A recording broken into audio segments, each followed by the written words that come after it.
All right, good morning, folks. Welcome to the operational briefing for the Franklin incident. Today is Thursday, December 12th. My name is Gwendolyn Ozard, Planning Section Chief. Please take a moment before we get started and turn your radios down and your cell phones on silent. If you do need to have a side conversation or take a phone call, please step away from the briefing area. To get us started, we will review our incident objectives. Our management objectives are as follows. Fight fire aggressively while maintaining safe work practices to minimize threats to the public and emergency responders. All actions and efforts will focus on safeguarding the citizens and resources of Los Angeles County. Minimize damage to structures, private and public property, and other improvements in the fire area. Ensure repopulation takes place in a quick, efficient, and effective manner. Protect natural, cultural, and heritage resources. Continue to foster and maintain positive relationships with all local cooperators and stakeholders. Ensure coordinated, timely, and accurate release of public information. And ensure costs are aligned with mission priorities. Our control objectives are as follows. Keep the fire south of Stokes Canyon Road. Keep the fire west of Tuna Canyon Road. Keep the fire east of Canaan Road, and keep the fire north of the Pacific Ocean.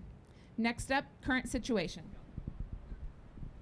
Good morning, Eric Schwab, Night Operations for the Franklin incident. So, great shift yesterday, coupled with all the hard work from the resources and some help from Mother Nature with a reduction in wind speed and increase in relative humidities. We were able to get a lot of work done. Not much fire spread at all last night. Our focus last night down along the PCH where it's all scabby burning, a lot of tactical patrols, a lot of continued mop up around structures. Up in Branch 20, still a lot of focus in Division Sierra right here. Fires hung up mid-slope, so we were utilizing dozers, hand crews to kind of close those dots up and get some direct control lines along that.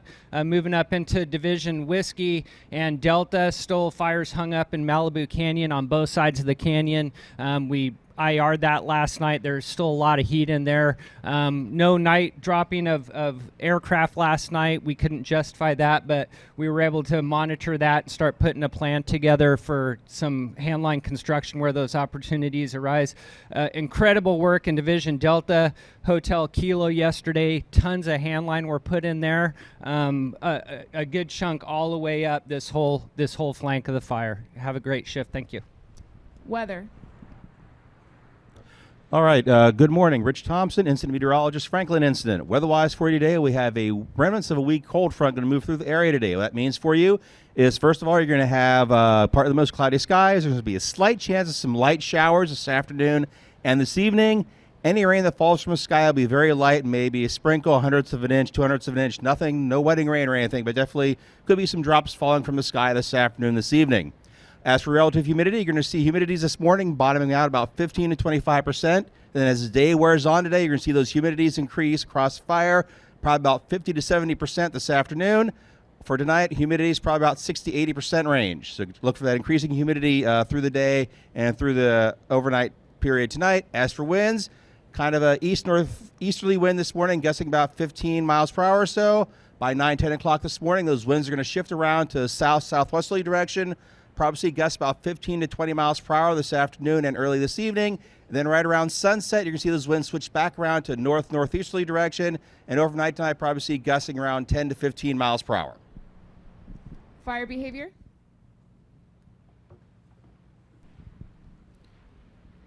Good morning, Jan Smoots, fire behavior analyst for the Franklin incident. So with those improving weather conditions today, we can expect to see a little less potential for active fire behavior across the fire. We're going to see the relative humidities go up. That means the pig's going to go up, less potential for spots or new ignitions.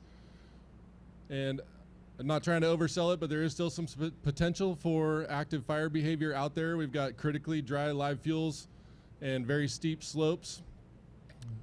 Primary areas of concern today are in starting in Carbon Canyon, where the fire's hung up mid-slope.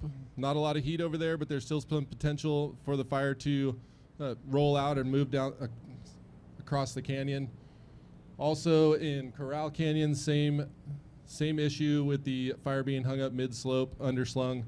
And then we've got very heavy fuels with the fire just checked up with retardant in the Malibu Canyon, very steep slopes there. High potential. If you do get any fire that aligned with wind and slope today, you could see rates of spread up to 1 to 2 miles per hour, flame lengths of 20 to 30 feet. You're going to hear safety talking about the slope reversal. Everybody's heard about it. How does it happen? You can get fire backing down a slope, cross a drainage, and then becomes head fire running up slope on the opposite side. Another way it can happen is from the transition in winds from the offshore wind to onshore wind, or onshore wind to offshore. So pay attention for those conditions. You can find more information in the fire behavior forecast on page 4 of your IAP. Thank you. Safety. Good morning. I'm Jack Piccinini, Safety Officer for the Franklin Incident. You can find your safety products in the IAP on page 5 and 6. It's our expectation that everybody get a briefing down to the lowest level of the incident.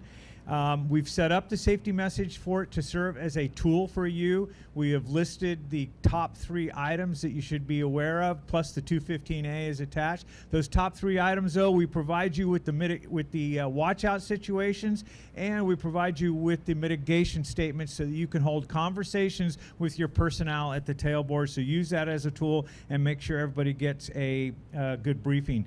On the safety message today is the complacency or slope reversal component, communications and accountability as we've transitioned now with a new team. We're going to be transitioning some components of communications, and anytime we do a transition is when we are at risk of a safety issue coming up.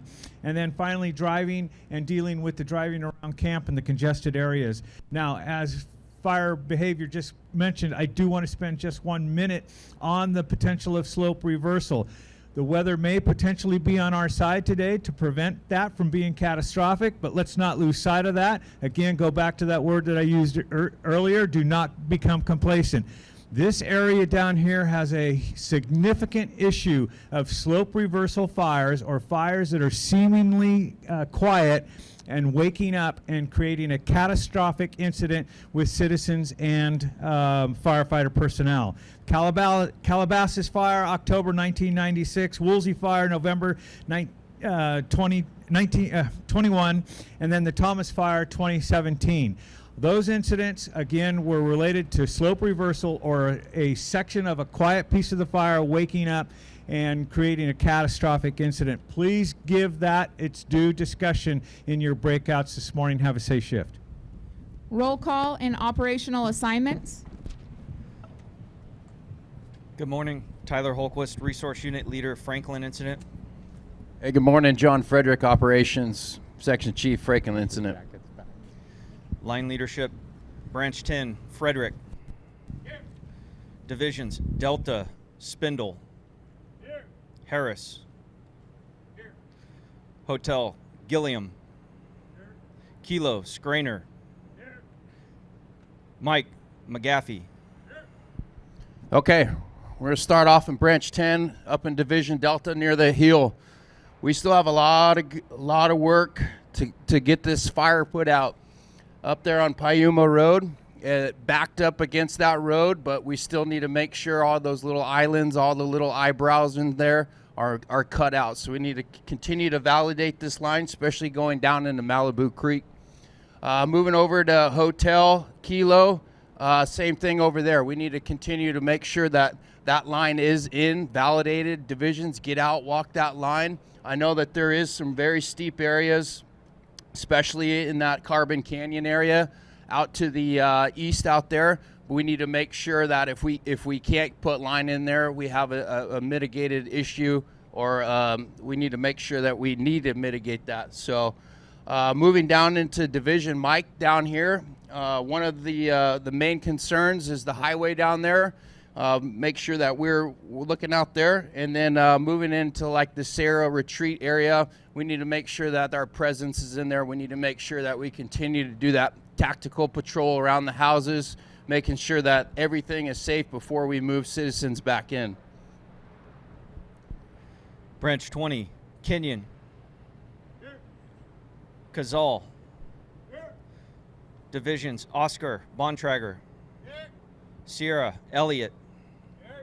Whiskey, Powers. Ferris.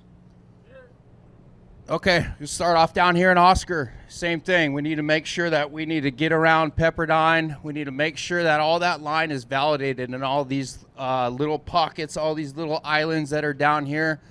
Get the engines out there. We don't want anyone sitting around today. This is the day. You heard it from the IMET. You heard it from the meteorologist. This is the day that we can really get a good advantage on this fire. So let's take advantage of that. Moving down into Sierra. Sierra is our number one priority today. Moving up into that Malibu Canyon area up in here. A lot of uncontrolled line up there. A lot of steep, rugged terrain in there. But we need to make sure that we get the crews out there. We need to make sure that we get all the line in that we can safely put in. Moving into Whiskey. Same thing, that Malibu Canyon area, a lot of heat. You heard from night ops in there. Still continues. There's some heavy fuels in there, but once again, very steep, rugged terrain. A lot of dirty burning in there, but let's make sure we get out, validate today. Branch, contingency, Cowan. Beatty. Okay, contingency, we need to continue to look out here, the Montonito area and beyond. We need to continue to look out to the west. I know we have some contingency line looking at the Corral Canyon area. We need to continue to look at how we can connect that. And then off to the east in the Carbon Canyon area, the 27. We need to make sure we can figure out how to connect those dots in the case this does get out.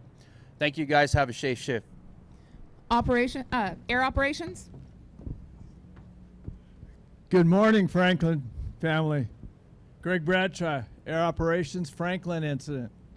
To support your operational objectives, Air Operations will have air attack over the fire with fixed wing on request.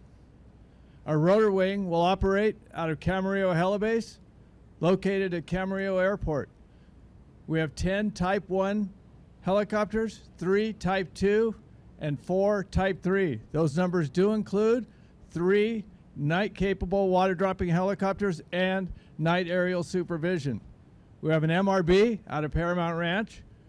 We have 3 UAS modules available, and LA County is providing our day and night rescue out of Barton. Clear eyes, full hearts. Together we can. Communications. Good morning, Mike Heffron, Commune Leader, Franklin Incident. Please turn to page 16 of your IAP. For today's plan, there is a change to divisions Mike and Oscar.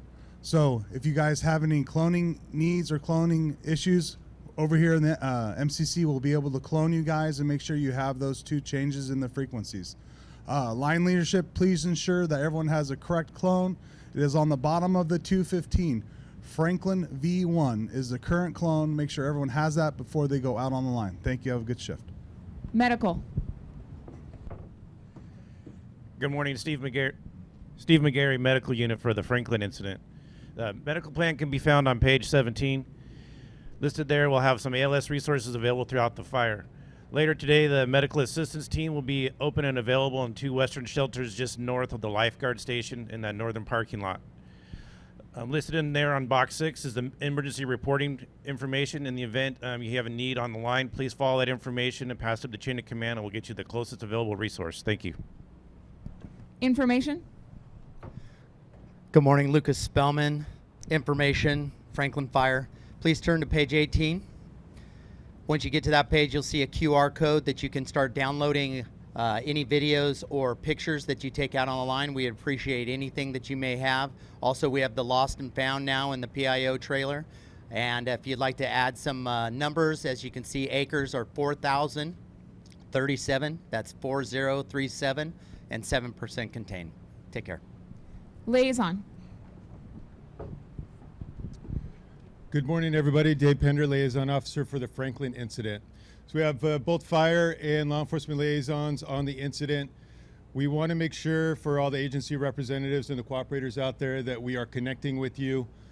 We did send out an email to those that we do have emails and contact information with. If you did not get that, it's because we don't have your information down correctly. Please come see us.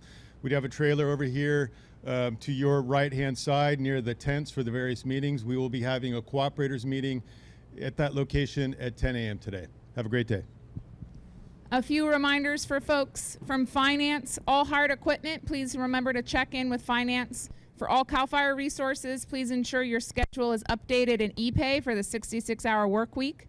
At the conclusion of briefing, please go to your division breakouts. They are posted around the briefing area.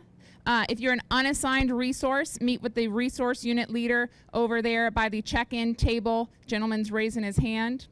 Our next cooperators meeting will be today at 1000 hours. Our next planning meeting will be today at 1700 hours. And our next operational briefing will be tomorrow morning at 0600 hours right here. So again, tomorrow morning at 0600 hours. Closing comments, Unified Incident Commanders. Good morning, all. I'm Eleni Pappas with Los Angeles County Fire Department. Now that we're several days into the incident, about 1,900 personnel, I want to extend our thanks from Los Angeles County for all of our cooperators, for CAL FIRE, for all of the efforts. And now that we're several days in, I would just ask that you please continue to be vigilant as we get a weather change, communications changes, and all of the changes that are coming our way with the fire. Please maintain vigilance, look out for each other, maintain safety.